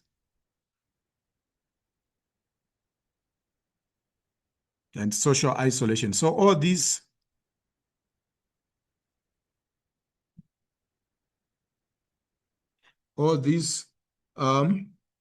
the negative changes that could affect a person's life. Now, the next question, discuss two ways in which transitioning to a healthier diet may increase. Discuss two ways in which transitioning to a healthier diet may improve your overall well-being. All right, so we need two ways in which improving or changing your diet can affect your overall well-being. So here is the first. So an improved diet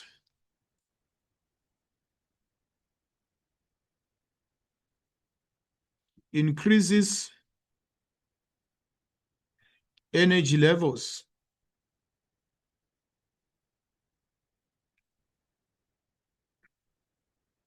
When you eat more fruits, when a person eats more fruits,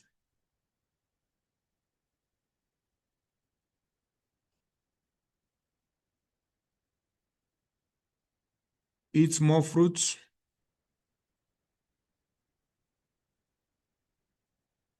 when a person eats more fruits,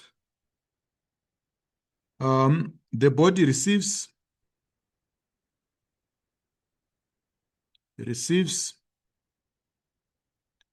a steady supply of fuel.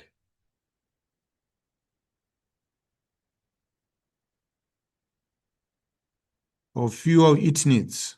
The body receives a steady supply of fuel. So uh, the body experiences the body experiences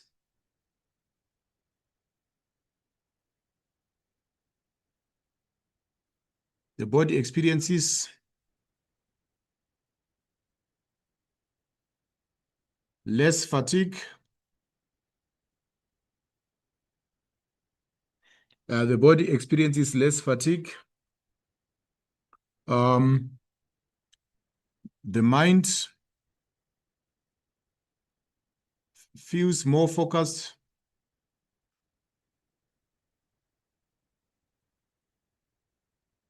The mind feels more focused. Then and consistent energy.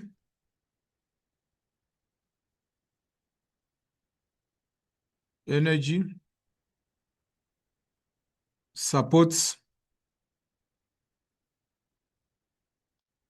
a more active and productive life. So they become much more productive and more energetic. All right. Then secondly, improved diet results in a stronger immune system.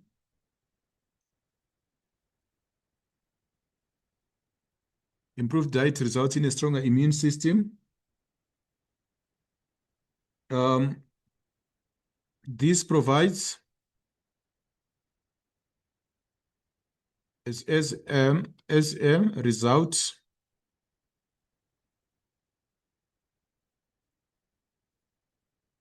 of adequate vitamins.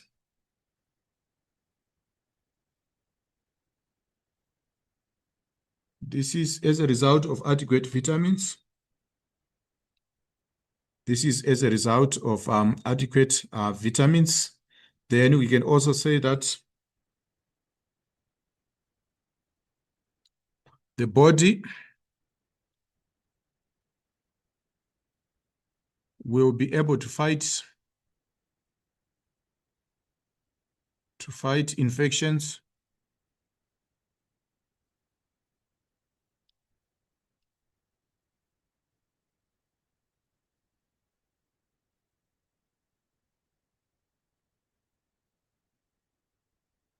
the body will be able to fight infections and stay strong.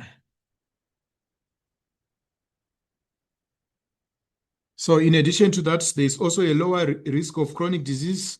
Then there's also better digestion, clearer skin and better appearance, better mental health and other things. Now, moving to the next bullet, explain 2 ways in which taking your academic work seriously may improve your chances of success after leaving school. So I'm going to write it on the whiteboard. So when you,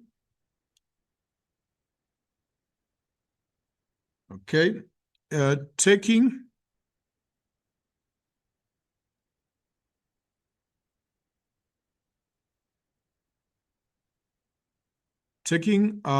academics seriously can result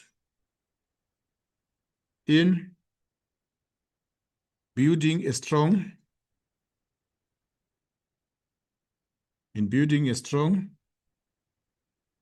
subject knowledge base.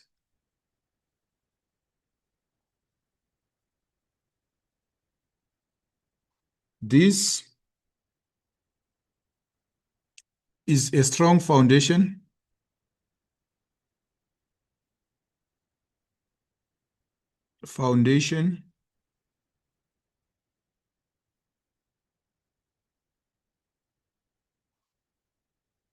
for the skills which you need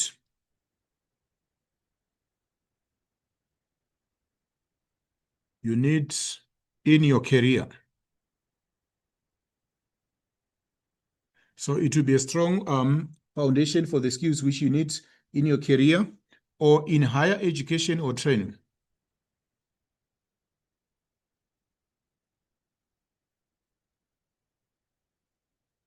All right. In addition to that, so it prepares you for future. This prepares you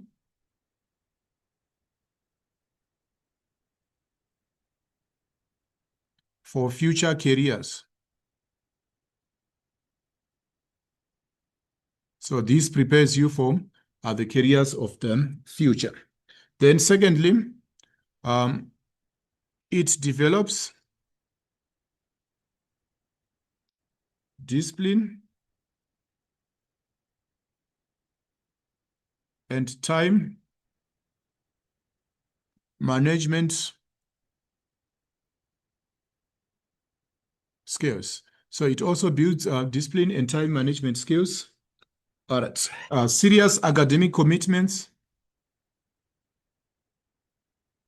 Serious academic commitments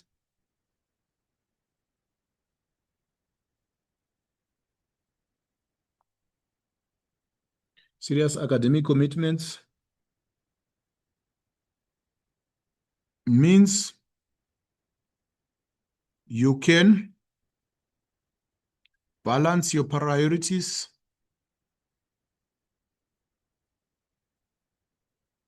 It means you can balance your priorities well. These habits are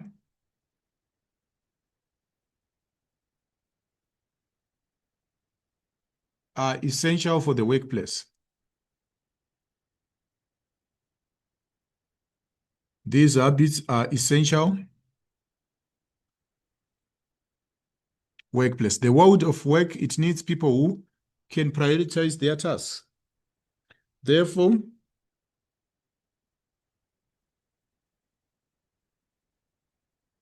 developing discipline through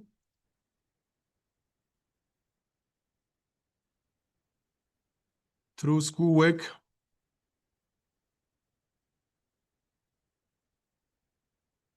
work improves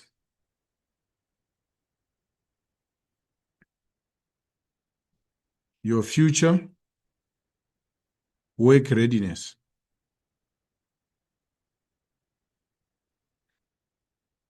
So these are some of the ways in which taking your academic work seriously may improve your chances of success in the near future. Then in addition to that, it increases chances of further education. Then it also boosts your confidence and motivation. It builds a positive academic and personal reputation. Then it encourages lifelong learning. So basically, this brings us to the end of this discussion for this particular paper. Just stay tuned for the next discussion, which will take place subsequently. Thank you.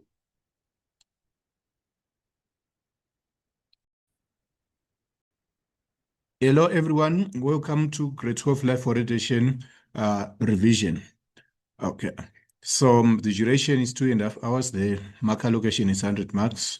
Then let's quickly go to the instructions and the informations. So when it comes to life orientation, it consists of section A, B, and C. So you must always be